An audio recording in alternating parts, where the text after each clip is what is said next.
ஹாய்ங்க எல்லோரும் எப்படி இருக்கீங்க? பார்த்தீங்கன்னா நம்ம கடந்த 2 டேஸாக வந்து வீடியோஸ் போட முடியல. ஏன் அப்படின்னா எனக்கு குழந்த பிறந்து 2 மாதம் தான் ஆகுது. அதனால குழந்தையும் பார்த்துக்கிட்டு இதையும் பார்க்கறனால கொஞ்சம் கஷ்டமாக இருக்குது.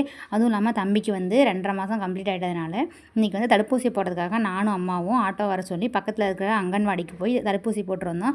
சும்மாவே பசங்க அழுதுகிட்டே இருப்பாங்க. தடுப்பூசி போட்டதுனால வந்து ரொம்ப அவனுக்கு ஜுரம் அழுகையாக இருக்கிறதுனால தம்பி வந்தவுடனே அவனை தூங்க வச்சுட்டு அதுக்கப்புறம் அவன் தூங்கின கேப்பில் என்ன பண்ணிட்டேன், ரேஷன் கடைக்கு போய் ரேஷன் பொருளை வாங்கிட்டு வந்துட்டேன். வாங்கிட்டு வந்துட்டு பார்த்திங்கன்னா மணி 12 ஆயிடுச்சு. 12 மணிக்கு தான் காலை சாப்பாடே தோசை ஊற்றி தோசை சாப்பிட்டுட்டு சாப்பிட்ட விட நம்ம அப்படியே எழுஞ்சி வந்தாச்சு. எழுஞ்சி வந்துட்டோம்னா நேராக மாட்டுக்கொட்டாய்க்கு தான் வந்தோம். வந்துட்டு மாட்டோட சாணியத்தெல்லாம் எடுத்துகிட்டு நம்ம வந்து மாடிக்கு கிளம்பி போயாச்சு. மாடிக்கு போயிட்டு பார்த்திங்கன்னா ஆல்ரெடி நம்ம தட்டி வச்சுருந்தோம் இல்லையா, அதெல்லாம் பெரட்டி காய வச்சுட்டு இன்றைக்கி புதுசாக வந்து நம்ம 2 சாக்கு வந்து தட்டி காய வச்சுருக்கோம். காய வச்சுட்டு பார்த்திங்கன்னா இதெல்லாம் நல்லா காஞ்சதுக்கப்புறம் தான் பவுடர் பண்ணி நம்ம ரெடி பண்ண போகிறோம். இன்றைக்கி காய வச்சது 2 டேஸ் ஆகும் காயறதுக்கு. ஏன்னா கொஞ்சம் அந்தளவுக்கு வெயில் இல்லையா, பனியும் வெயிலும் மூடி மூடி வரதுனால காயறதுக்கு டைம் எடுக்குது. உங்களுக்கு வந்து சாண பவுடர் வேணும் அப்படின்னா கீழே தெரியிற வாட்ஸ்அப் நம்பருக்கு நீங்கள் வாட்ஸ்அப் பண்ணி உங்கள் என்கொயரி வந்து நீங்கள் கேட்டுக்கலாம். நீங்கள் வந்து தொடர்ந்து இணைப்பில் இருங்க. என்னோடய வீடியோ பார்க்குறதுக்கு ரொம்ப நன்றி. Thank you so much.